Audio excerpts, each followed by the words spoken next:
The timer control fires an event at specified time intervals. You could use this to poll, or rather monitor, some resource on the network, like a web service or a web page, or to check something about the local system, or even another application. So you could set the timer to go off every 5 seconds. Every 5 seconds, an event would be raised, and you can write code to do something meaningful at that time.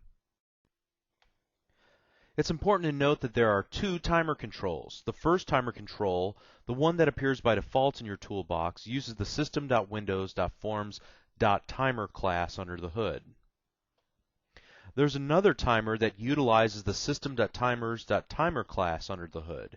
So what's the difference? Well, the only significant difference is what they were intended to be used for.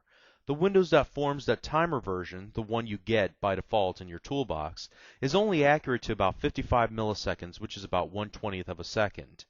While that doesn't seem like a lot, it can add up over hours or days. It's also used primarily for single-threaded applications, like most of the applications that you'll build initially. If you need more precision or need to work in a multi-threaded environment, you may prefer the other control. To make the other control available in your toolbox, go to your toolbox, and in this case I'm just going to go to the General section near the bottom. I'm going to right-click and select Choose Items. In the .NET Framework Components tab, scroll down to get to the Timers, or the letter T, and notice that we have the system.windows.forms added by default. We'll click the system.timers version of the timer control and click OK. What you can also do if you get confused is right-click and select Rename this item in order to remind yourself which version of the timer that you're actually using from your toolbox. Regardless of which timer you use, the timer relies on two things. First of all, you'll need to set the interval, or rather how often it will fire its event. And then secondly, you'll need to write code behind the timed event. In this example, we'll do something fairly simple. As you can see, I have a project called Timer Control CS, and we'll simply show the current date time. The first example is set with an interval of 1 second. So you can see we'll select Windows Forms Timer, and we've set the interval to 1000. So 1000 milliseconds equal 1 second. The second example has an interval of 5000, so every 5 seconds. So while we're simply displaying the current time in this example, keep in mind that this could be used to in a number of capacities. For example, to monitor the state of an application or some resource on the network instead of just updating the label as we'll do here. So let's take a look at the source code. Initially, all we're going to do in the form load event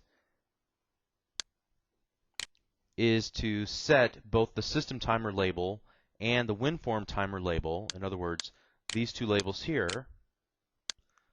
We'll set those equal to system.datetime.now, and because we want to view seconds, we'll set it to convert to the long time string in both cases.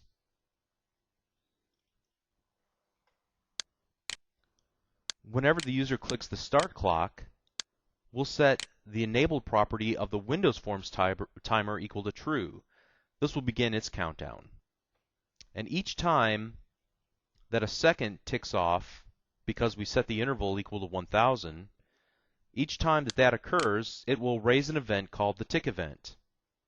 So we're going to capture that event, and we'll merely update the label.text property equal to our system.datetime.now, again converting that to the long time string. Next, when somebody clicks the start 5-second timer, we'll call the start method on our system timer. Again, this is the more accurate version of our timer. Each 5 seconds, we'll be able to capture an elapsed event. So it's different than the tick event in so much just the name is different, but essentially it's the same thing. And here we'll update the label as well to the current hours, minutes, and seconds using the system.datetime.now.toLong time string. Let's go and run the example just to demonstrate how this works. And we'll start the clock.